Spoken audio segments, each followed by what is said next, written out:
Hi friends, இன்றைக்கி நம்ம கிச்சனில் நிறைய வெஜிடபிள்ஸ் ப்ரான்லாம் சேர்த்து ஸ்ப்ரிங் ரோல் தான் செய்ய போகிறோம். அதுக்கு கடாயில் 1 டேபிள் ஸ்பூன் அளவுக்கு ஆயில் சேர்த்துக்கிறேன். ஆயில் நல்லா சூடானதுக்கப்புறம் இஞ்சி பூண்டு பேஸ்ட், சில்லி பவுடர், கொஞ்சமாக மஞ்சள் தூள், உப்பு சேர்த்து மிக்ஸ் பண்ண 250 கிராம் அளவுக்கு ப்ரான் சேர்த்து மிக்ஸ் பண்ணிக்கலாம். சிம்லேயே வச்சு நல்லா மிக்ஸ் பண்ணிகிட்டே இருந்தால் நல்லா ஃப்ரை ஆகி வந்துடும். இன்னொரு கடாயில் 2 டேபிள் ஸ்பூன் அளவுக்கு ஆயில் சேர்த்துக்கிறேன். ஆயில் நல்லா சூடானதுக்கப்புறம் வெங்காயத்தாளோட ஸ்டெம் சேர்த்துக்கலாம். இது நல்ல ஃப்ளேவர் கொடுக்கும். 1/2 கப் அளவுக்கு நீளமாக கட் பண்ண கேரட், 1 கப் அளவுக்கு நீளமாக கட் பண்ண கேபேஜ், இது ரெண்டும் லைட்டாக வதங்கினா போதும்.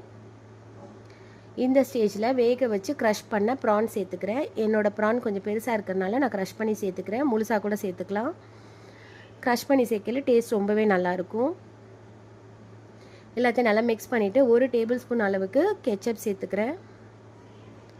1/2 கப் அளவுக்கு நீளமாக கட் பண்ண கேப்சிகம், இது எல்லாத்தையும் சேர்த்து நல்லா மிக்ஸ் பண்ணிவிட்டு 1 டேபிள் ஸ்பூன் அளவுக்கு சில்லி ஃப்ளேக்ஸ் சேர்த்துக்கலாம். கொஞ்சமாக உப்பும் சேர்த்து நல்லா மிக்ஸ் பண்ணிக்கிறேன்.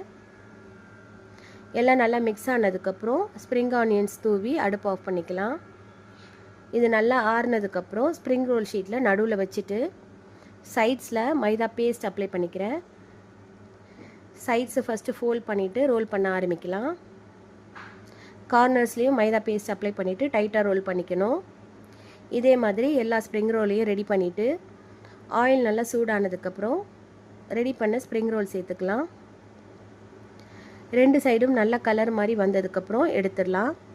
இப்போ டேஸ்டியான ப்ரான் ஸ்ப்ரிங் ரோலை சாப்பிட்டு என்ஜாய் பண்ணலாம்.